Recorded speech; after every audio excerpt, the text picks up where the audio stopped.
الله ما في قلبي غير الله لا إله إلا الله محمد رسول الله আউযু বিল্লাহি মিনাশ শাইতানির লাঈনির রাজীম বিসমিল্লাহির রহমানির রহিম সালামুন আলাইকুম ওয়া রাহমাতুল্লাহি ওয়া বারাকাতুহু। আল্লাহর রহমান রহিমের নামের সঙ্গে আপনাদের সকলের মঙ্গল কামনা করে সাপ্তাহিক অনুষ্ঠান মাসাইল জিন্দেগি বাংলায় আমি রওশন আলী নাশাদ আপনাদের সকলকে স্বাগতম জানাই। আশা করি আল্লাহর রহমতে আপনারা সবাই ভালো আছেন।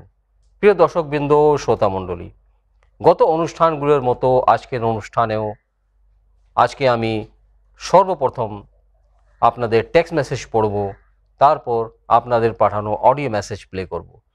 তো আপনাদের সকলের প্রশ্নের উত্তর কোরআন ও হাদিস ও আহলে বাইত আলাইহিমুসসালামের শিক্ষার আলোকে, তালিমাতের আলোকে নেওয়ার জন্য আপনাদের আমাদের সুপরিচিত, জনপ্রিয় এবং জ্ঞানী আলিমে দ্বীন জনাব মৌলানা শেখ সাবির রাজা সাহেব কিবলার কাছে যাই এবং অনুষ্ঠান শুরু করি। আসসালামু আলাইকুম ওয়া রাহমাতুল্লাহি ওয়া বারাকাতুহু। মৌলানা সাহেব। ওয়ালাইকুম আসসালাম ওয়া রাহমাতুল্লাহি ওয়া বারাকাতুহু। মৌলানা সাহেব, আশা করি আল্লাহর রহমতে আপনিও ভালো আছেন, সুস্থ আছেন। আলহামদুলিল্লাহ, শুকরিয়া ভাই। আপনি কেমন আছেন? আলহামদুলিল্লাহ মৌলানা সাহেব, আপনার দোয়া আছে। আল্লাহ। তো প্রিয় দর্শকবৃন্দ, শ্রোতামণ্ডলী, আসুন সর্বপ্রথম আপনাদের পাঠানো টেক্সট মেসেজ পড়ব, তারপর অনুষ্ঠানের শেষে আপনাদের পাঠানো অডিও মেসেজ প্লে করব। তো আসুন দেখি কোথা থেকে কে কি জানার ইচ্ছুক। আসসালামু আলাইকুম ওয়া রাহমাতুল্লাহি ওয়া বারাকাতুহু। মাসাইল জিন্দেগি বাংলা, আমি মুর্শিদাবাদ থেকে রহিমা বলছি। আশা করি আপনারা দুজনেই ভালো আছেন। আমার একটা প্রশ্ন জানার ছিল, সেটা হলো জিয়ারতে ওয়ারিসা পড়ার ফজিলত কি, একটু বলবেন? আর কখন পড়তে হয়, বা এই জিয়ারতে ওয়ারিসা পড়ার উত্তম সময় কোনটা, একটু দয়া করে বলে দেবেন। বললে অনেকে উপকৃত হব। খোদা হাফিজ, ফি আমানিল্লাহ। ওয়া আলাইকুম আসসালাম ওয়া রাহমাতুল্লাহি ওয়া বারাকাতুহু। প্রিয় রহিমা আপা বা রহিমা বোন, প্রশ্নের মাধ্যমে অনুষ্ঠান মাসাইল জিন্দেগি বাংলাকে সহযোগিতা করার জন্য আমি আপনার ধন্যবাদ জানাই।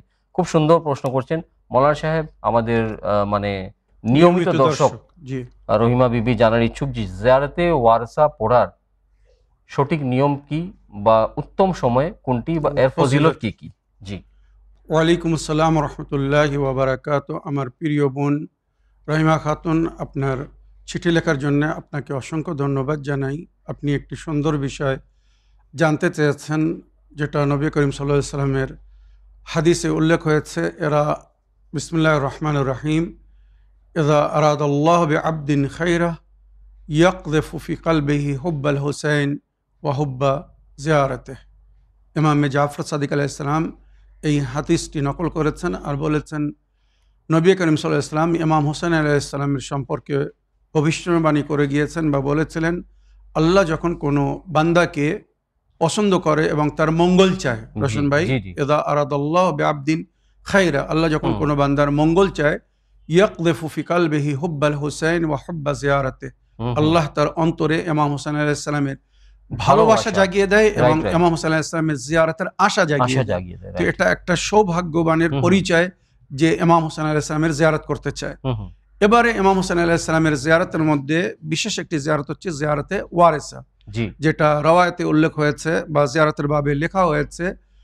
যদি কেউ ইমাম হোসেন আলাইহিস সালামের এই জিয়ারতে ওয়ারিসা 40 শবে জুমা, এই জিয়ারত পড়ার উত্তম সময় হচ্ছে শবে জুমা, বৃহস্পতিবারের রাত। যদি কেউ প্রতিদিন রাতে পড়তে চায়, প্রতিদিন দিনে পড়তে চায়, যে কোনো সময় পড়তে চায় পড়তে পারে। তবে এর উত্তম যেটা উল্লেখ হয়েছে সেটা হচ্ছে বৃহস্পতিবারের রাত্রে। আর যেটা রওয়ায়াতে উল্লেখ হয়েছে, যদি কেউ প্রতি বৃহস্পতিবারের রাত্রে এই জিয়ারত পড়ে, জিয়ারতে ওয়ারিসা পড়ে 40 বৃহস্পতিবার কন্টিনিউয়াসলি উইদাউট গ্যাপ, লাগাতার যদি 40 জুমারাত পড়ে, তো আল্লাহ রাব্বুল আলামিন ওই ব্যক্তির গণ্য কারবালার শহীদদের সঙ্গে করবে। কারবালার শহীদ যারা ইমাম হোসেন আলাইহিস সালামের সঙ্গে শাহাদাত বরণ করেছে কারবালার ময়দানে, তাদের অন্তর্ভুক্ত হবে হাশরের ময়দানে, তাদের সঙ্গে মানে হিসাব কিতাব হবে। কত বড় ফজিলত এবারে চিন্তা করুন। তার কারণ হচ্ছে এই জিয়ারতে আমরা পড়ি, যেটা জিয়ারতে ওয়ারিসা মানে আমরা পড়ি, ওই জিয়ারতের মধ্যে জিয়ারতে শুহাদায়ে কারবালা যখন আমরা পড়ি, ওখানে উল্লেখ হয়েছে, আসসালামু আলাইকুম ইয়া আনসারা আবি আব্দুল্লাহ, আবি আব্দুল্লাহ মানে ইমাম হোসেন আলাইহিস সালামের সাথীরা, আপনাদের উপরে আমাদের সালাম। বিআবি আনতুম ওয়া উম্মি তিবতুম ওয়া তাবাতুল আরদুল্লাতি ফিহা দুফিনতুম, আমার মাতা পিতা সব আপনাদের উপরে কুরবান, আপনাদের পবিত্র সমাধি যে জমিনের উপরে বা আপনারা যে জমিনে দাফন হয়েছেন সেই জমিনকে আল্লাহ পাক ও পবিত্র করেছেন। ওয়া ফুজতুম ফাওজান আযীমা, আপনারা কারবালার ময়দানে যুদ্ধ করে জীবনদান দিয়ে শহীদ হয়ে সফলতা অর্জন করেছেন আর আজিম সফলতা অর্জন করেছেন। ফাইলাইতানি কুনতু মাআকুম ফাআফুযা মাআকুম, এটাই হচ্ছে মেন শব্দ আমাদের জন্য। এটা আমরা যারাতে বলছি, যদি আমি কারবালায় হতাম বা আমরা কারবালায় হতাম, তো আপনাদের মতো আপনারা যখন ইমাম হোসেনের সাথী হয়ে অন্যায়ের বিরুদ্ধে যুদ্ধ করে লড়াই করে জীবনদান দিয়ে শহীদ হয়ে চিরস্থায়ী হয়েছেন, উৎসর্গ হয়েছেন, তো আমি যদি কারবালায় হতাম আমি এইভাবে জীবনদান দিয়ে উৎসর্গ হতাম বা শহীদ হয়ে চিরস্থায়ী হয়ে যেতাম। তো এই জিয়ারতের এই যে শব্দটা আমরা বলছি, এইটা যদি কেউ অন্তর থেকে বলে যে আমি যদি কারবালায় সেই সময় হতাম তো আমিও মাওলার উপরে জীবনদান দিতাম, মাওলার সঙ্গে ইসলামের জন্য জীবনদান দিতাম, তো এই দোয়া যখন অন্তর থেকে বাইরের সঙ্গে সঙ্গে আল্লাহ ফেরেশতাকে বলেন এর নামায় আমালে এই নেকি লিখে দাও, কারণ আল্লাহ তো মনের কথা জানেন। জাযাকাল্লাহ, আল্লাহ মনের খবর রাখেন। তো যদি কেউ এই জিয়ারতে ওয়ারেসা 40 বৃহস্পতিবার কন্টিনিউয়াসলি পড়ে, তো আল্লাহ রাব্বুল আলামিন হাশরের ময়দানে তাকে কারবালার শহীদদের অন্তর্ভুক্ত করবেন, শহীদদের সঙ্গে থাকার সুযোগ দান দেবেন, আর আলামে বারজাকের সমস্ত দুঃখ কষ্ট বা যে আযাব বলা হয়েছে আলামে বারজাক, কবরের দুনিয়ার কষ্ট থেকে সে মুক্তি পাবে। কারণ আলামে বারজাকের বাদশাহ হবেন ইমাম হোসেন আলাইহিস সালাম, যেটা রওয়ায়াতে উল্লেখ হয়েছে, বিস্তারিত রওয়ায়াত আমি এর আগে অনেকবার শুনিয়েছি। তো ওখানে যদি কেউ ইমাম হোসেন আলাইহিস সালামের জায়ের হয়, তো সে সেখানে শান্তিতে থাকবে, ইমাম হোসেন আলাইহিস সালামের অধীনে থাকবে, তার মানে তার কবরের কোনো চিন্তাই হবে না, কোনো অসুবিধা হবে না। আর যেটা জিয়ারতে ইমাম হোসেন আলাইহিস সালামের বাবে উল্লেখ হয়েছে, ইমাম হোসেন আলাইহিস সালাম বলেছেন মান যারানি যুরতুহু ফি কবরিহি ওয়া ওয়াজাবাত লাহু শাফাআতি, যদি কেউ মানে আমার জিয়ারত করে আমি কবরে তার জিয়ারত করতে আসবো আর তার শাফাত আমার উপরে ফরজ হয়ে যাবে। তো ইমাম হোসেন আলাইহিস সালামের যে জিয়ারত করবে সে কবরে শান্তিতে থাকবে। ইমাম হোসেন তার কবরে তার জিয়ারত জন্য আসবেন, যেটা জিয়ারতের আসরের শেষে আমরা কিন্তু ওই যে সেজদা গিয়ে একটা দোয়া পড়ি, আল্লাহুম্মা যুকনি শাফাআতুহু ইয়াউমুল উরুদ, আল্লাহ আমাকে ইমাম হোসেন আলাইহিস সালামের শাফাত সেই সময় নসিব করবেন যে সময় আমাকে কবরে নামানো হবে। তো মনে রাখবেন, যখন কবরে আমাদেরকে নামানো হয়, ইমাম হোসেন আমাদের জিয়ারত করতে আসেন বা আমাদের কবরে আসেন, তো ওটাই যথেষ্ট, আমরা পরকালের সমস্ত কষ্ট থেকে মুক্তি পাওয়া যাবো। এবার এখানে একটা ছোট একটা ঘটনা বলতে চাই রচন ভাই, যেটা ইতিহাসে লেখা হয়েছে। আল্লামা দাস্তাগাব শিরাজি নিজের বই কেসাসুল আজিবার মধ্যে লিখেছেন, এবং আমাদের ভারতের একজন বিখ্যাত আলিমুদ্দিন ছিলেন আল্লামা মুহাম্মদ আল হিন্দি সাহেব, ওনার বিখ্যাত বই বহরুল গুম্মা।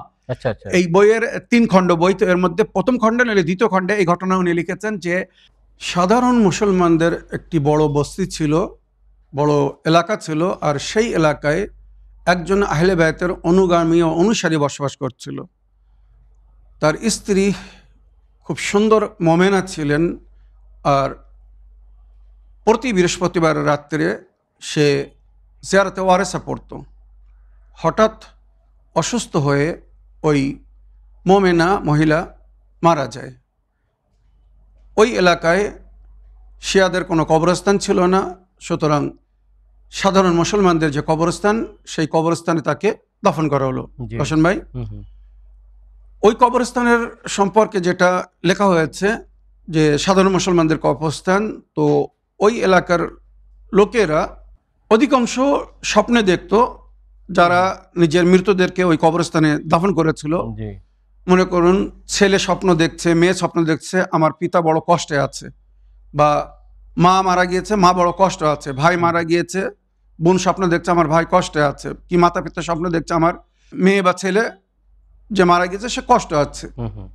তো যখন এই মোমেনাকে ওই কবরস্থানে দাফন করা হলো, তারপরে রাত্রে ওই এলাকার মানে যারা যারা আজ পর্যন্ত স্বপ্ন দেখছিল যে আমাদের মরমিনরা তারা কষ্টে আছে, কবরের আযাব ভোগ করছে, হঠাৎ একই সঙ্গে সবাই স্বপ্ন দেখছে যে আমাদের মরমিনরা যারা কষ্ট পাচ্ছিল তারা খুব শান্তিতে আছে, খুব আরামে আছে। তো আশ্চর্য হয়ে সবাই এক অপরের সঙ্গে মানে পরিচয় হয়ে জিজ্ঞাসা করছিল যে এমন কি হয়েছে, কি নেকি করা হয়েছে। কারণ এর আগে যখন ওই মরমিনরা ফরিয়াদ করছিল যে আমরা কবরে আছে, আমাদের জন্য কিছু নেকি করো, কোনো উপায় করো, তো শরিয়াতে যেভাবে হুকুম দেওয়া হয়েছে, নবী করিম সাল্লাল্লাহু আলাইহি ওয়াসাল্লাম বলেছেন ইয়া মাআশারাল মুসলিমিন তুরাহমু আলা আমওয়াতিকুম ওয়াজকুরুহুম বিল খায়র, হে মুসলমান সমাজ তোমরা নিজের মৃতদের সঙ্গে নেকি করো, তাদের উপরে রহম করো, তাদের জন্য দান খয়রাত করো, ইসালে সওয়াব করো। তো তেলাওয়াতে কোরআন হচ্ছিল, সাদকা দেওয়া হচ্ছিল, অনেক কিছু হচ্ছিল, কিন্তু তারা কবরের আযাব থেকে মুক্তি পাচ্ছিল না। হঠাৎ তারা স্বপ্ন দেখছে যে সবার কবর থেকে আযাব তুলে নেওয়া হয়েছে, সবাই শান্তিতে আছে। তো সবাই যে এমন কি হয়েছে, তো কবরস্থানে তদন্ত করা শুরু করেছে। কবরস্থানে গিয়ে জিজ্ঞাসা করছে, তো বলছে গত রাত্রে এখানে এক মরহুমা দাফন হয়েছে। আচ্ছা, মরহুমা দাফন হয়েছে। এবারে ওই মরহুমার দাফন হওয়ার খবর পেয়ে তার বাড়িতে গিয়েছে। আচ্ছা, যে আপনার স্ত্রী গতকালকে আপনি ওখানে দাফন করেছেন, উনি কি করতেন?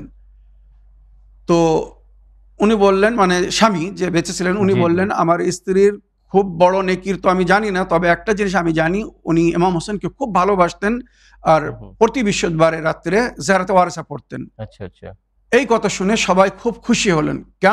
কেননা এনারা যারা স্বপ্ন দেখছিল যে এনাদের মরমিনরা আযাবে আছে, কষ্ট আছে, তাঁরা শেষ রাত্রে যে স্বপ্ন দেখলেন ওই একই সঙ্গে একই ধরনের স্বপ্ন দেখেছেন সবাই। আর সবাই বলছেন যে আমরা যখন আমাদের মরহুমিনদের কাছে জিজ্ঞাসা করলাম যে আজ তোমরা এত উৎসাহিত কেন, এত খুশি আনন্দ কেন, এর আগে তোমরা কষ্টে ছিলে, তখন আমাদের মরহুমিনরা সবাই বলেছে যে এই কবরস্থানে এক নেক নারীকে, এক নেক মহিলাকে, মোমেনাকে দাফন করা হয়েছে, তার আসার পর থেকে আমাদের কবরস্থান থেকে সমস্ত আযাবকে তুলে নেওয়া হয়েছে।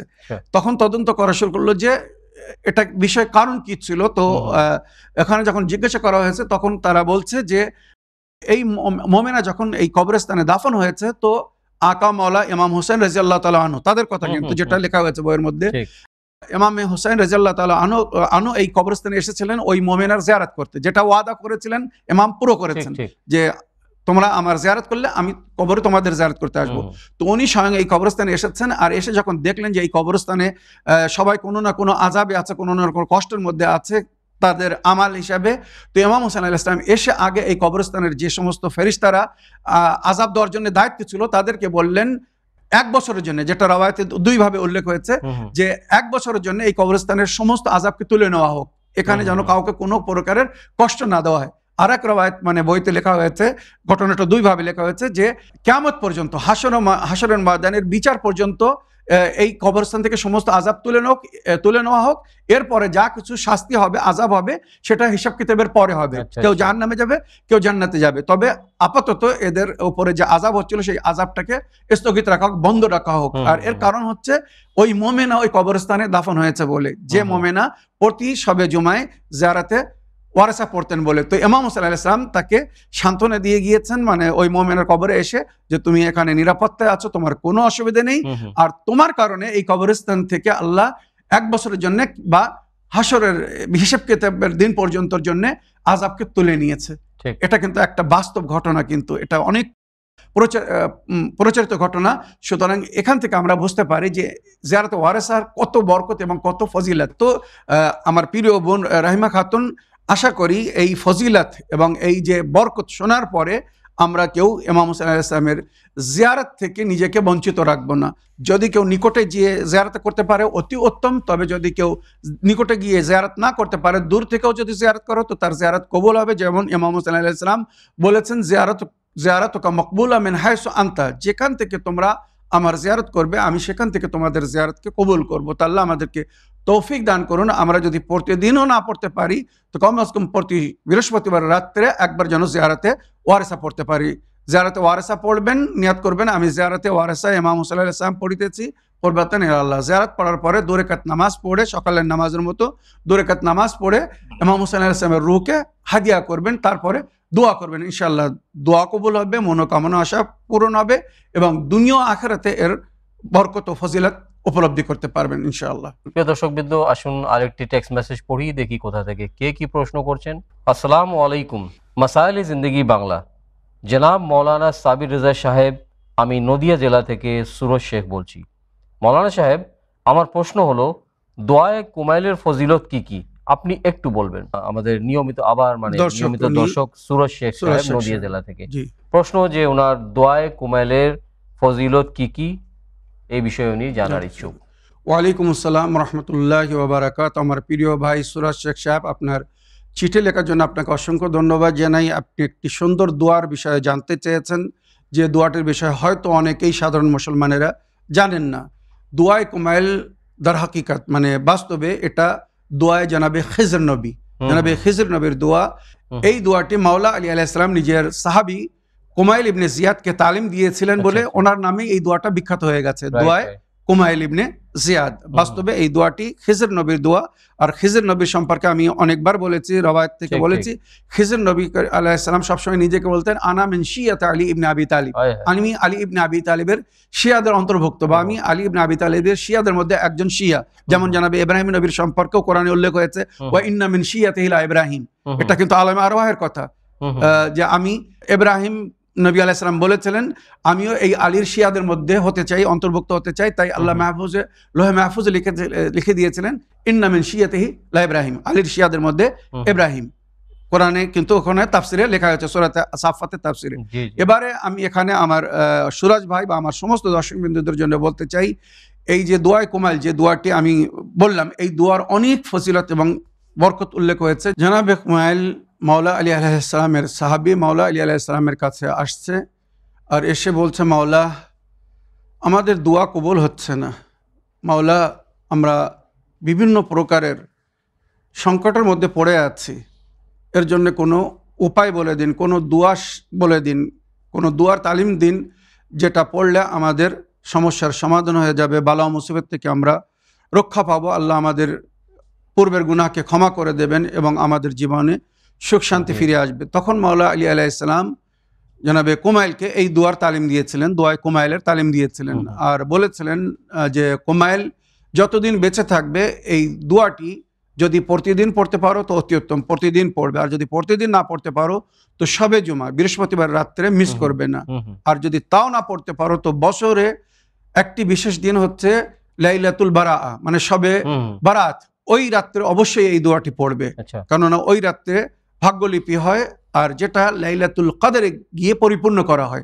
তো সুতরাং মাওলা আলী আলাইহিস সালাম বলছেন আই কুমাইল এই দোয়াটি প্রতি রাত্রে পড়ো, আর যদি প্রতি রাত্রে না পড়তে পারো তো কমসে কম বৃহস্পতিবারের রাত্রে পড়বে, সপ্তাহে একদিন, আর যদি প্রতি বৃহস্পতিবার নাও পড়তে পারো তো প্রতি 15 দিনে বা মাসে এক বৃহস্পতিবারে পড়বে, আর যদি তাও না পারো তো বছরে একবার অবশ্যই এই দোয়াটি পড়বে।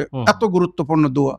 আর এই দোয়ার মধ্যে মাওলা আলী আলাইহিস সালাম মানে তৌহিদের পরিচয় করিয়েছেন, আল্লাহ রব্বুল আলামিনের জাতের পরিচয় করিয়েছেন এত সুন্দর। মানে এই দোয়া যে সমস্ত জ্ঞানী গুণী ব্যক্তিরা পড়েছেন, এমনকি আহলে সুন্নাতের বহু জ্ঞানী গুণী ব্যক্তিরা এই দোয়ার বিষয়ে অনেক কিছু বলেছেন, যে তৌহিদ যদি শিখতে হয় তো দোয়ায়ে কুমাইল পড়ো। ঠিক যেমন মাওলা ইমাম হোসেন আলাইহিস সালাম দোয়ায়ে আরাফার মধ্যে একটি বাক্য বলেছেন, হে আমার প্রতিপালক ওই ব্যক্তি কি পেয়েছে যে আপনাকে হারিয়েছে, আর ওই ব্যক্তি কি হারিয়েছে যে আপনাকে পেয়েছে, মানে যে আল্লাহকে পেয়েছে সব পেয়ে গেছে, আর যে আল্লাহকে হারিয়েছে সবকিছু হারিয়ে ফেলেছে। এই দোয়ার মধ্যে এই ধরনের অনেক বাক্য আছে দোয়ায়ে কুমাইলের মধ্যে। তাই হামদু সানায়ে ইলাহির পরে আল্লাহ রাব্বুল আলামিনের জাতের পরিচয় করানো হয়েছে। আর মাওলা আলী আলাইহিস সালাম নিজের সাহাবী জানাবে কুমাইলকে বলেছিলেন কিভাবে আল্লাহর কাছে দোয়া করতে হবে, আগে তার প্রশংসা করতে হবে, তার হামদ সানা করতে হবে, তারপরে নিজের ভুলের থেকে তওবা করতে হবে, নিজের গুনার পূর্বের গুনার মাফি চাইতে হবে, তারপরে যে সমস্ত কারণে আমাদের দোয়া কবুল হয় না বা আমাদের উপরে বালা ও মুসিবত নাজিল হয় যে সমস্ত কারণে, সেগুলো উল্লেখ করতে হবে। এখানে আমি রশন ভাই যদি অনুমতি দেন তো 5টি শুধু ওই দোয়ার 5টি বাক্য উল্লেখ করতে চাই আমাদের দর্শক বিন্দুদের জন্য। কি সুন্দরভাবে মাওলা আলী তালিম দিয়েছেন এই দোয়ার, যে কিভাবে আল্লাহর কাছে দোয়া করলে তোমাদের দোয়া কবুল হবে, তোমাদের মোনাজাত কবুল হবে, তোমাদের মনোকামনা আশা পুরো হবে, বালা ও মুসিবত থেকে তোমরা রক্ষা পাবা বা আল্লাহর আযাব থেকে মুক্তি পাবা, ইহকাল ও পরকালের জন্য এটা খুব সুন্দর দোয়া। মাওলা আলী আলাইহিস সালাম বলছেন এইভাবে বলো কুমাইল, আল্লাহুম্মা গফির লিয়া যুনুবাল্লাতী তাহতাকুল ইসম, হে আমার প্রতিপালক আমার ওই সমস্ত গুনাহকে ক্ষমা করে দিন যে গুনাহ আমার পবিত্রতাকে, আমার শুদ্ধতাকে নষ্ট করে। যদি আল্লাহ বান্দাদের গুনাহকে ফাঁস করে দিত তো বান্দা বান্দাকে দাফন করতো না, এত ঘৃণা করতো। তো এই দোয়ায় মাওলা আলী আলাইহিস সালাম জানাবে কুমাইলকে বলছেন এইভাবে আল্লাহর কাছে বলো যে আমার প্রতিপালক আমার ওই সমস্ত গুনাহকে ক্ষমা করে দিন যার সম্পর্কে আপনি ছাড়া কেউ জানে না, আমার ওই রাজকে ফাঁস করে দিবেন না, আর আমার ওই গুনাহকে ক্ষমা করে দিন। আল্লাহুম্মা গফির লিয়া যুনুবাল্লাতী তুনজিলুন নিকাম, হে আমার প্রতিপালক আমার ওই সমস্ত গুনাহকে ক্ষমা করে দিন যার কারণে আমার উপরে আযাব অবতীর্ণ হবে বা হচ্ছে। এই যে কষ্ট, দুঃখ কষ্ট, এগুলো কিন্তু আযাব এক ধরনের।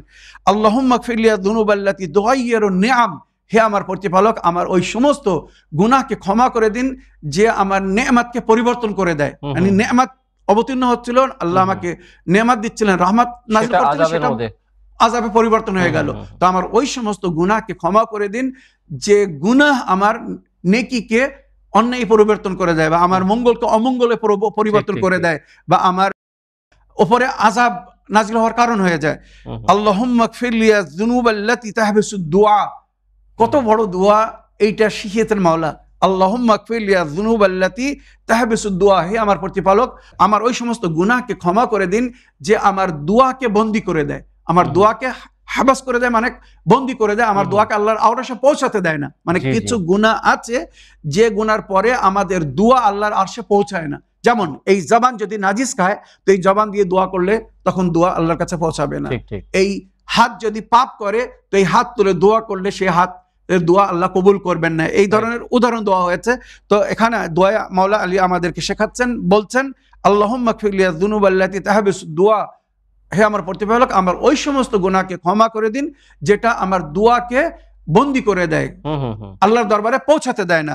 আল্লাহুম্মা গফির লিয়া যুনুবাল্লাতী তুনজিলুল বালা, আল্লাহ আমার ওই সমস্ত গুনাহকে ক্ষমা করে দিন যার কারণে আমার উপরে বালা ও মুসিবত আসে, বালা ও মুসিবত নাজিল হয়, আমরা ক্ষতিগ্রস্ত হই। তো এইভাবে এত সুন্দরভাবে ইমাম আলী মাকাম আমাদেরকে দোয়া করতে বলেছেন। এর মধ্যে আর অনেক শব্দ আছে। এই দোয়াটা কি শুধু বেঙ্গলি ভাষায় বা উর্দু বা নিজের মাতৃভাষায় পড়তে পারবো? জাযাকাল্লাহ, সুন্দর প্রশ্ন রওশন ভাই। এই দোয়াগুলো আমি বলবো আমার সমস্ত দর্শক বিন্দুদের জন্য, দোয়ায়ে কুমাইল বা অন্য দোয়া পড়ার সময় আপনারা একবার ওই দোয়ার অর্থ পড়বেন। মানে সমস্ত অ্যাপের মধ্যে দোয়ার সঙ্গে তার অর্থ দোয়া আছে, মিনিং দোয়া আছে, মানে দোয়া আছে। এই দোয়ায়ে কুমাইল যদি একবার কেউ অর্থ সমেত পড়ে, যে আমি কি বলছি আল্লাহর কাছে, কি চাচ্ছি, কি দাবি করছি, নিজের ভুলকে কিভাবে স্বীকার করে আল্লাহর কাছে কাতর হচ্ছি, আমার মনে হয় কোনো দিন সে এই দোয়া পড়া ছাড়বে না। আর যদি প্রতিদিন সুযোগ নাও পায়, তো বৃহস্পতিবারে তো কমস কম এই দোয়া ছাড়বে না, যেটা প্রতি বৃহস্পতিবার আমাদের পড়তে বলা হয়েছে। তোমার প্রিয় ভাই সুরাজ শেখ সাহেব, এই দোয়াটি আমি অনুরোধ করবো আপনার সঙ্গে সঙ্গে আমার সমস্ত দর্শক বিন্দুদের কাছে, এই দোয়াটি একবার আপনারা অর্থ সমেত পড়ে দেখুন। যদি আরবিও না পড়তে পারেন, কমস কম দোয়ার মানেগুলো পড়ে দেখুন, আপনার অন্তর বলবে বারবার এই দোয়াটি পড়ার জন্য। এই দোয়া পড়ার পরে যখন কেউ দোয়া করে, তো আল্লাহ তার দোয়াকে রদ করে না, এবং আল্লাহ রাব্বুল আলামিন তার ইহকাল ও পরকালের বহু দুঃখ, কষ্ট, আযাব থেকে মুক্তি দান করেন। এবং এই দুয়ার বরকতে আল্লাহ তার কবর থেকে আযাব তুলে নেবেন, বা এই দুয়ার বরকতে আল্লাহ রাব্বুল আলামিন এই দুনিয়ায় তার উপর থেকে বালা মুসিবত তুলে নেবেন, তাকে সুখ শান্তি দান করবেন, তার মনোকামনা আশাকে পূরণ করবেন। এই দোয়ার আরো অনেক ফজিলত জিকির হয়েছে, যেটা মানে দোয়ার শুরুতেই দোয়া আছে, বা মানহাজুদ দাওয়াত একটি বই, বা সওয়াবুল আমাল বলে একটি বই আছে, ওই বইয়ের মধ্যে এই দুয়ার মানে বিবরণ, এর ব্যাখ্যা দেওয়া হয়েছে। তো আমার প্রিয় সুরাজ শেখ ভাই আশা করি বুঝতে পেরেছেন যে এই দুয়ার কত ফজিলত এবং বরকত। যদি কেউ একবার পরিপূর্ণভাবে জানতে পারে বা এর অর্থ বুঝতে পারে, আমার মনে হয় কোনো বৃহস্পতিবার সে এই দোয়াকে ত্যায্য করবে না, ত্যাগ করবে না, বা পড়া বন্ধ দেবে না। আশা করি আপনার প্রশ্নে আপনি উত্তর পেয়েছেন। প্রিয় দর্শকবৃন্দ, আসুন আরেকটি টেক্সট মেসেজ পড়ি, দেখি কোথা থেকে কে কি জানার ইচ্ছুক। আসসালামু আলাইকুম মৌলানা সাহেব আৰু রোশন ভাই, মই অসম কোকৰাঝাৰ তুলসী বিলৰ পৰা অমিশা বিবি কৈ আছো।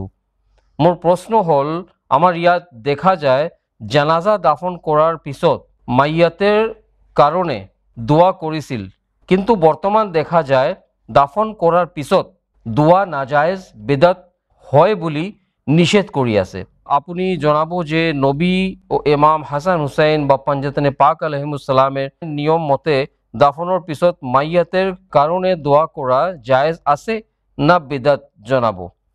ওয়ালাইকুম আসসালাম রহমতুল্লাহ বারকাতুহু। প্রিয় অমিশা বিবি, আপনার প্রশ্নের মাধ্যমত মাসাইল জিন্দগি বাংলা অনুষ্ঠান সহযোগিতা করার কারণে মই আপনার অন্তরের পৰা ধন্যবাদ জানাইছো। অমিশা বিবি, কোকরাঝাড়, আসাম থেকে। প্রশ্ন হচ্ছে যে আগে মানে অনেক বছর আগে যখন মানে মইয়তকে দাফন করা হতো সবাই দোয়া করত, তখন সবাই দোয়া মইয়তের জন্য, করত। কিন্তু এখন কত মানে কিছু বছর ধরে দেখা যাচ্ছে যে এখন দাফন করার পিছত দোয়া সোয়া কি মানে বলছে বিদআত, এগুলো বিদআত, নাজায়েজ, ওয়াহাবিদের কাজ। মুহাম্মদ ও আলে মুহাম্মদের শিক্ষা অনুযায়ী ইমাম হাসান হুসাইন আলাইহিস সালামের তরিকা হিসাবে মাইয়াতকে দাফন করার পরে দোয়া করা যাবে কিনা? জি জি, রাইট। ওয়ালাইকুম আসসালাম ওয়া রাহমাতুল্লাহি ওয়া বারাকাতুহু। আমার প্রিয় বোন বা আপা অমিশা বিবি, আপনার চিঠি লেখার জন্য আপনাকে অনেক অনেক ধন্যবাদ জানাই। মনে রাখবেন, এই সমস্ত কথা তারা বলে যাদের পরকালের প্রতি বিশ্বাস নেই, যারা কোরআন জানে না, কোরআন আমাদেরকে দোয়া করার হুকুম দিয়েছে। নবী করিম সাল্লাল্লাহু আলাইহি ওয়াসাল্লাম বলেছেন, ইয়া মাআশিরাল মুসলিমিন তুরাহিমু আলা আমওয়াতিকুম ওয়াজকুরুহুম বিল খায়র। হে মুসলমান সমাজ, তোমরা নিজের মৃতদের উপর রহম করো আর তাদের সঙ্গে নেকি করো। তো সাহাবারা জিজ্ঞাসা করছে, আমরা কি করে তাদের সঙ্গে নেকি করব? তো নবী করিম সাল্লাল্লাহু আলাইহি ওয়াসাল্লাম বলেছেন, তাদের জন্য দোয়া করো। তোমাদের দোয়া যদি কবুল হয়ে যায় তো আল্লাহ তার মাগফিরাত দিবেন। তাই আমাদেরকে মাগফিরাত তলব করতে বলা হয়েছে। আর মুরাওয়াজিজ যাহাব মানে ইমাম গাজালি সাহেবের বিখ্যাত বই কিন্তু রওশন ভাই, আহলে সুন্নাত ভাইদের বই, ওই বইয়ের মধ্যে লেখা হয়েছে নবী করিম সাল্লাল্লাহু আলাইহি ওয়াসাল্লাম নিজের মাতা পিতার কবরে গিয়েছিলেন। নবী করিম সাল্লাল্লাহু আলাইহি ওয়াসাল্লাম ওখানে গিয়ে মানে খুব আহত ছিলেন মাতা পিতার কবরে গিয়ে, আর উনি নিজের মাতা পিতার জন্য কাঁদছিলেন।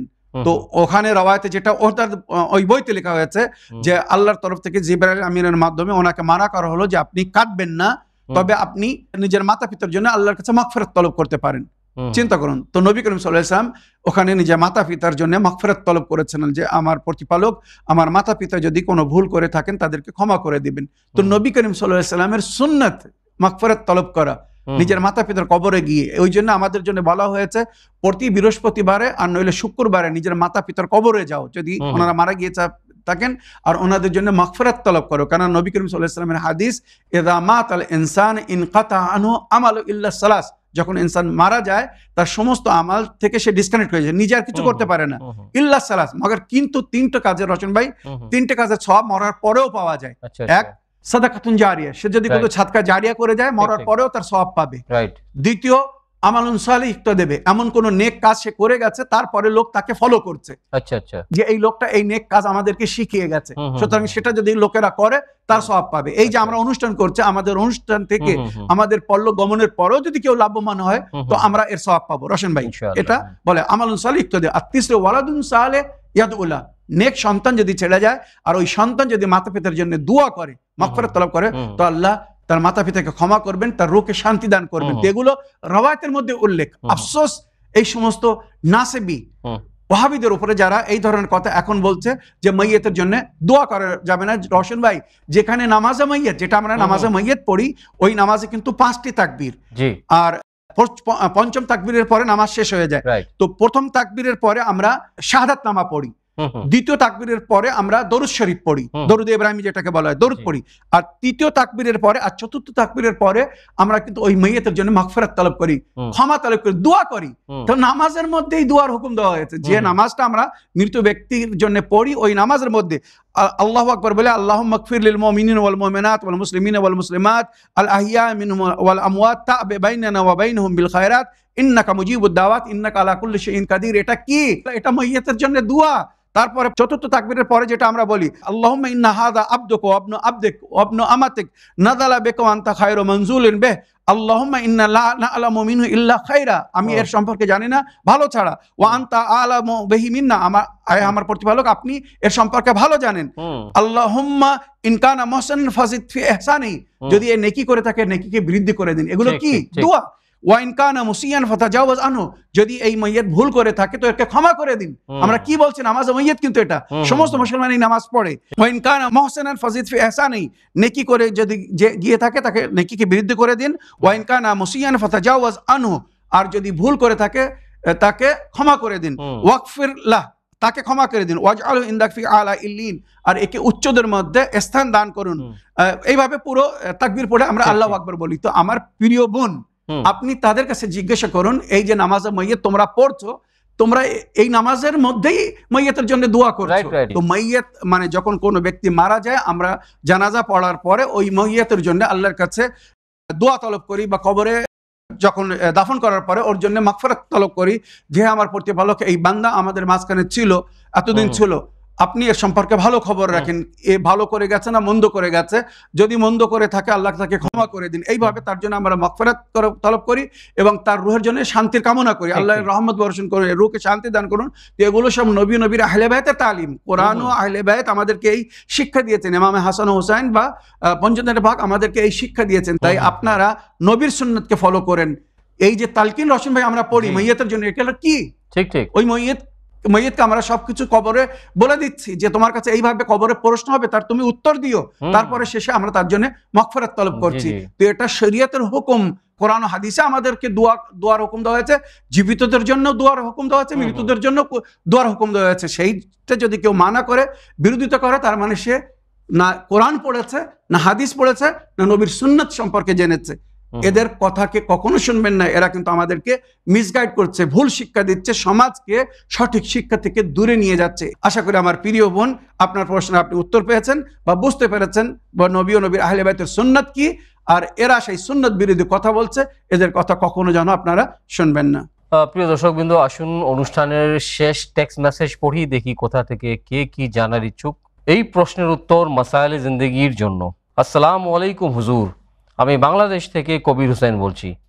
হুজুর, আমার একটি প্রশ্ন ছিল, আল্লাহর 99 নাম প্রসঙ্গে আপনি বলেছিলেন ঈদের পর বাকি নামগুলো ব্যাখ্যা ও ফজিলত সম্পর্কে আমাদের অবগত করবেন, তাই আমার স্মরণ করে দেওয়া আর একটি প্রশ্ন হলো 97 আল্লাহর নামের অর্থ একটু বুঝিয়ে বলবেন। আল ওয়ারিসু অর্থ উত্তরাধিকার আমার জানাবেন। অর্থ উত্তরাধিকার আমার জানার খুব ইচ্ছা, যে আল্লাহর উত্তরাধিকারী কে, এই প্রসঙ্গে একটু জানানোর জন্য অনুরোধ রইল। সবার সুস্থতা কামনা করছি। আল্লাহুম্মা সাল্লি আলা মুহাম্মদ ওয়া আলে মুহাম্মদ। আমাদের আবার নিয়মিত দর্শক কবির হোসেন ভাই, খুব ভালো প্রশ্ন, রাইট, যে আপনি অলরেডি আলোচনা করেছিলেন আল্লাহর 99 নামের মানে অর্থ। প্রতিদিনে এপিসোডে আমি 5-7টা নামের ব্যাখ্যা করছিলাম, সময়ের অভাবের জন্য ওটা পুরো করতে পারিনি। ওয়ালাইকুম আসসালাম ওয়া রাহমাতুল্লাহি ওয়া বারাকাতুহু। আমার প্রিয় ভাই কবির হোসেন সাহেব, আপনার চিঠি লেখার জন্য আপনাকে অসংখ্য ধন্যবাদ জানাই। আপনি জানতে চেয়েছেন বা আপনি বলতে চাচ্ছেন, রমজান মাসে আমি অনুষ্ঠান ইসলাম ইন বাংলায় প্রতিদিন আল্লাহ রাব্বুল আলামিনের কিছু নামের ব্যাখ্যা করছিলাম, যে কোন নামের কি ফজিলত, কি বরকত, এগুলো উল্লেখ করছিলাম, কিন্তু সময় অল্প থাকার জন্য আমি সেটা কমপ্লিট করতে পারিনি। আমি ওয়াদা করেছি ইনশাআল্লাহ রমজানের পরে একটি নামের ব্যাখ্যা করব। প্রতি নামের পিছনে অনেক রহস্য আছে, বা ওই নামের যে সংখ্যা, সেই সংখ্যা অনুযায়ী যদি কোনো ব্যক্তি ওই নামের বিরোধ করে, তো তার কি ফজিলত, কি বরকত, কি চমৎকার ঘটবে দুনিয়ায় এবং আখিরাতে। তো প্রতি নামের পিছনে ব্যাকগ্রাউন্ড আছে, তো এগুলো বিস্তারিত অনেক। আমার প্রিয় কবির ভাই, এটা মাসাইলে জিন্দেগিতে বলা সম্ভব না। আমাদের সোলো প্রোগ্রাম ইসলাম ইন বাংলায় আপনারা এ বিষয়ে প্রশ্ন করুন, বা আমার কবির হোসেন ভাই আপনি ওখানে প্রশ্ন করলে আমি ইনশাআল্লাহ বিস্তারিত আলোচনা করব। আর এটা একদিনে সম্ভব হবে না। আল্লাহর 100টি নামের যদি আমি ব্যাখ্যা করতে চাই, তো কমস কম 100 দিন আমাকে দিতে হবে। মানে প্রতিদিন প্রশ্নের উত্তরের আগে হয়তো একটা নামের ব্যাখ্যা করলাম, বিস্তারিত ওই বিষয় বললাম। প্রতি নামের আমাল করতে হবে, কিছু আছে যেগুলো ইনশাআল্লাহ বলবো। তবে আজকে আপনি যে প্রশ্নটা রেখেছেন, 97তম নাম আল ওয়ারিসু, এর ব্যাখ্যা জানতে চেয়েছেন যে আল্লাহর ওয়ারিস কারা। তো আমার প্রিয় ভাই, আল্লাহর কেউ ওয়ারিস না, এখানে বলা হয়েছে আল ওয়ারিস, মানে আল্লাহ আমাদের সকলের ওয়ারিস, আল্লাহ আমাদের সকলের উত্তরাধিকারী, আমাদের সবকিছু আল্লাহর হাতে, আল্লাহ আমাদের সবকিছুর মালিক তিনি।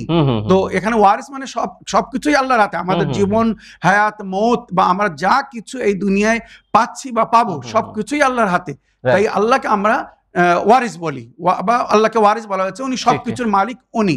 তবে যদি এখানে আমরা ওয়ারিস মানে উত্তরাধিকারী হিসেবে যদি দেখি, তো এখানে আমি মাসুমিনদের থেকে যে রওয়ায়াতটা উল্লেখ হয়েছে, যেটা আমরা রজব মাসের নিমায় রজবের জিয়ারতে পড়ি, আসসালামু আলাইকা ইয়া আল আল্লাহ, এই আল্লাহর বংশধারী আপনাদের উপরে আমার সালাম।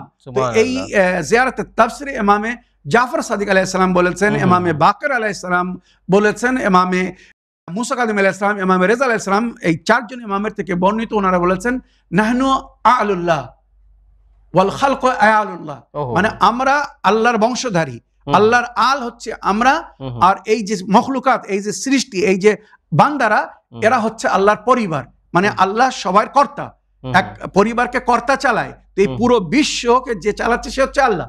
তো আল্লাহ সকলের কর্তা, মানে বলা হচ্ছে পরিবারের মালিক হচ্ছে আল্লাহ, উনি হচ্ছেন সবাই। আর আমরা হচ্ছে আল্লাহ, আল্লাহ আমাদেরকে এই জমিনের উপরে দায়িত্ব দিয়েছেন তার বান্দাদের খেয়াল রাখার জন্য। কত সুন্দরভাবে তাফসীর করেছেন। কিন্তু ওই জন্য এই যে যাকাত বা খুমুস, এগুলো হুকুম দেওয়া হয়েছে, তোমরা ইমামের দরবারে পৌঁছে যাও, ইমামরা সঠিক জায়গায় ওটাকে পৌঁছে দেবেন, কেননা ওনাদের দায়িত্ব দেওয়া হয়েছে। এগুলো অনেক বিস্তারিত আলোচনা আছে।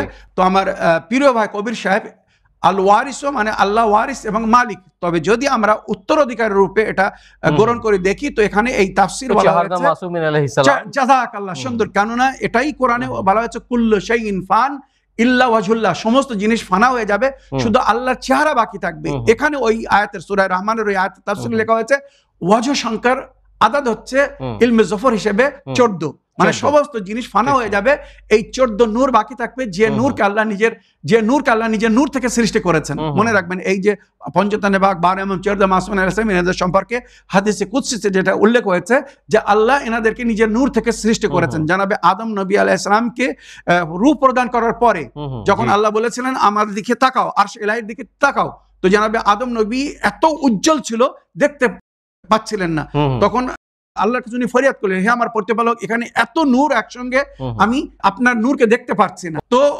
তখন আল্লাহর তরফ থেকে ওই নূরটাকে পরিষ্কার করে দেওয়া হলো। তখন আরশ ইলাহির নিচে 14টি আলাদা আলাদা নূর দেখলেন। তখন আদম আলাইহিস সালাম জিজ্ঞাসা করেছেন, হে আমার প্রতিপালক, এখানে তো একটা না 14টি নূর, আর উপরে একটা খুব উজ্জ্বল নূর দেখছি, এর অর্থ কি? তখন আল্লাহ রাব্বুল আলামিন জানাবে আদমকে বলেছিলেন, আমাদের সৃষ্টির আগে কিন্তু আমাদের পিতা আদমকে বলেছিলেন, এই যে নূর সবচেয়ে উপরে দেখছো উজ্জ্বল নূর, ওটা হচ্ছে আমার নূর, আমি আল্লাহ আমার নূর, যেটাকে তুমি কখনো দেখতে পাবে না, যেমন কোরআনের আয়াতে লা তুদরিকুল আবসার, দেখতে পাবে না, এটা আল্লাহর ওয়াদা।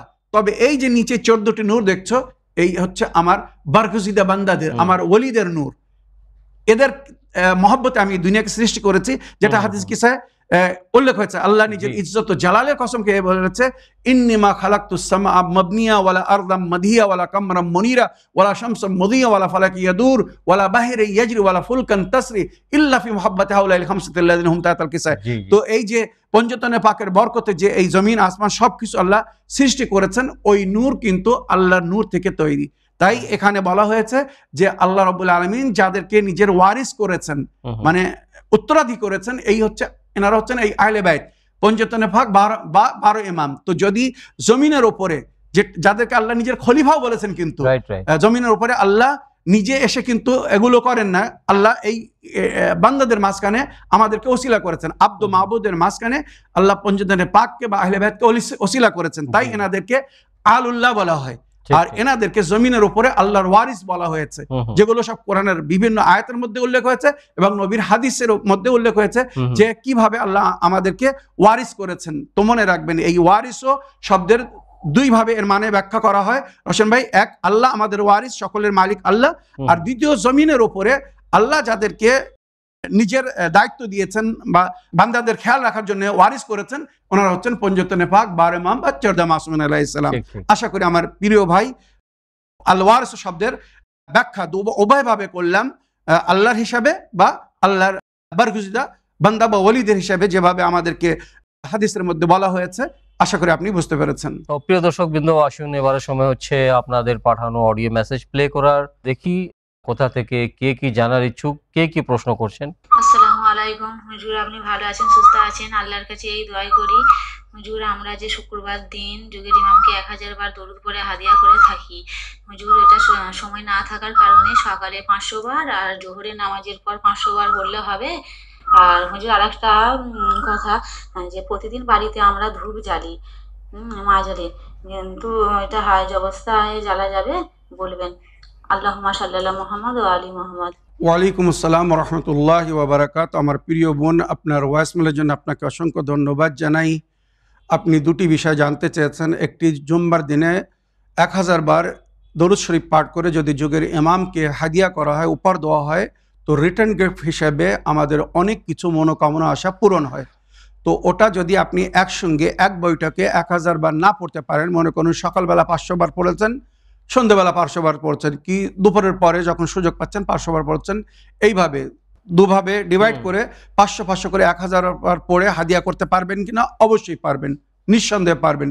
একসঙ্গে যদি 1000 বার না পড়ার সুযোগ পান, সময় পান, যদি অসুবিধা হয়, তো আপনি অল্প অল্প করে পড়ে সারাদিনের শেষে, হ্যাঁ আমার প্রতিপালক, এই যে 1000 বার দরুদ শরীফ পাঠ করলাম, এর সওয়াব আমি উপহার দিলাম বা হাদিয়া করলাম যুগের ইমামকে, ইনশাআল্লাহ। তারপরে রিটার্ন গিফট, মানে যেটা আমরা তাজুরবা করে, মানে অভিজ্ঞতার মধ্যে পেয়েছি, 3 দিনের মধ্যে আপনার অনেক সময় রসুন ভাই 24 ঘন্টার মধ্যে মনোকামনা আশা পুরো হয়ে যায়, তবে বেশি থেকে বেশি 3 দিনের মধ্যে 72 ঘন্টার মধ্যে এমন মনোকামনা আশা পুরো হবে হয়তো যারা আপনি বহুদিন ধরে অপেক্ষা করছিলেন, আশায় রাখছিলেন যে আপনার এই দোয়াটি কবুল হয়ে যাক বা মনোকামনা আশা পূরণ হয়ে যাক। তাছাড়া আপনি কবরের উপরে আগরবাতি বা ধূপবাতি জ্বালানোর জন্য জিজ্ঞাসা করেছেন যে পিরিয়ডের সময় নারীরা কবরে ধূপবাতি জ্বালাতে পারবে কিনা, আগরবাতি জ্বালাতে পারবে কিনা। তো পিরিয়ডের সময় নারীদেরকে কবরস্থানে যেতে মানা করা হয়েছে, মকরু বলা হয়েছে, হারাম না মকরু।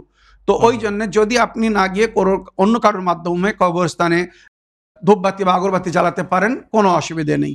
আশা করি আপনার দুটোই প্রশ্নের আপনি উত্তর পেয়েছেন। প্রিয় দর্শকবৃন্দ, আসুন অনুষ্ঠানের শেষ অডিও মেসেজ প্লে করি, দেখি কোথা থেকে কে কি জানার ইচ্ছুক।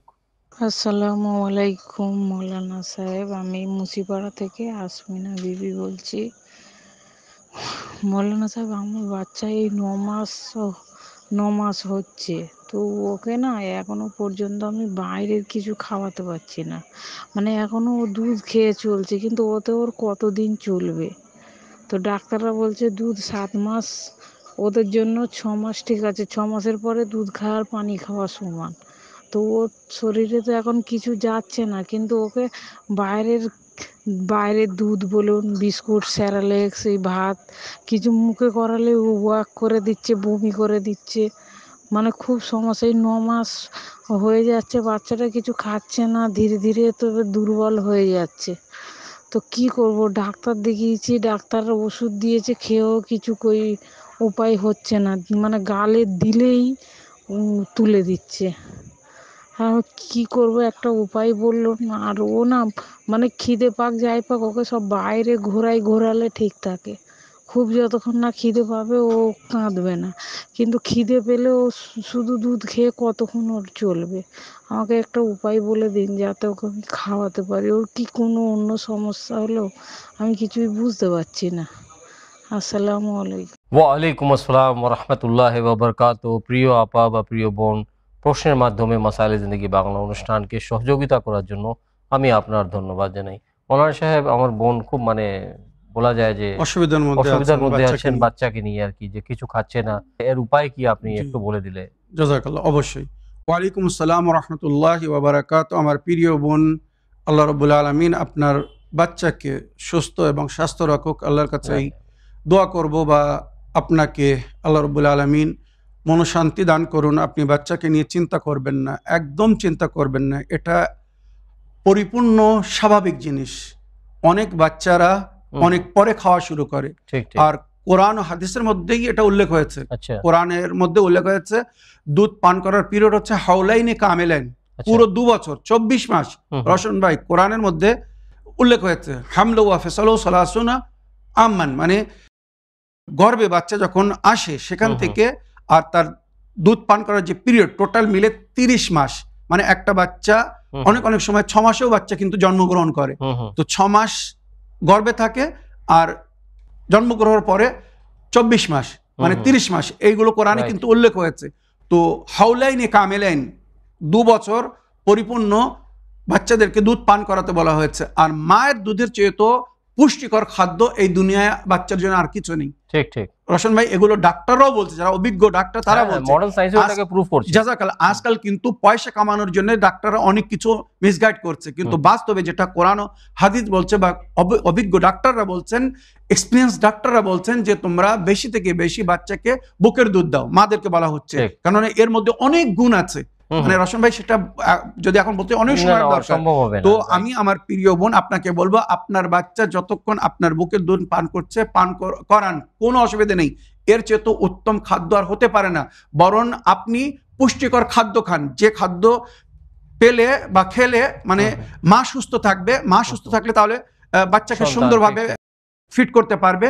তো আপনি ফল খান, জুস পান করুন, বিভিন্ন মানে পুষ্টিকর খাদ্য আপনি খান, ওটা আপনার মাধ্যমে বাচ্চার পেটে যাবে। তো আপনি ওর জন্য চিন্তা করবেন না। তাছাড়া এবারে উপায় স্বরূপ একটা জিনিস বলছি, যেটা নবীর আহলে বাইতের তালিমাতের মধ্যে হয়েছে, যদি বাচ্চা দুধ পান না করে, যেমন আমার বোন বললেন, তো সেক্ষেত্রে বলা হয়েছে কোনো লিকুইড, মনে করুন বাড়ি থেকে গরুর দুধ কি ছাগলের দুধ নিয়ে, বা এখন বাচ্চারা অনেক কিছু ফিডিংয়ের জন্য পুষ্টিকর খাদ্য পাওয়া যাচ্ছে, এগুলো লিকুইড নেবেন, সলিড ফুড নেবেন না, কিন্তু লিকুইড নেবেন। আগে লিকুইড নিয়ে ওইটা খাওয়ানোর সময় বা পান করানোর সময় সূরা কুরাইশ, লে ইলাফি কুরাইশিন, বিসমিল্লাহির রহমানির রহিম, লে ইলাফি কুরাইশিন ইলাফিহিম রাহলাতাশ শিতাই ওয়াস সাইফ ফালিয়াবুদু রাব্ব হাযাল বাইতিল্লাযী আত'আমাহুম মিন জু'ইন ওয়া আমানাহুম মিন খাউফ।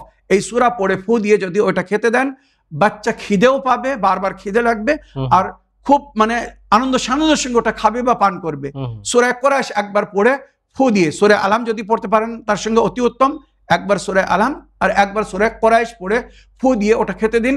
দেখুন বাচ্চা কত স্বেচ্ছায় খাবে, আর পুষ্টিকর খাদ্য হবে, আর ক্ষুধাও পাবে ইনশাআল্লাহ। তো আশা করি আপনার সমস্যার এর মধ্যেই সমাধান হয়ে যাবে।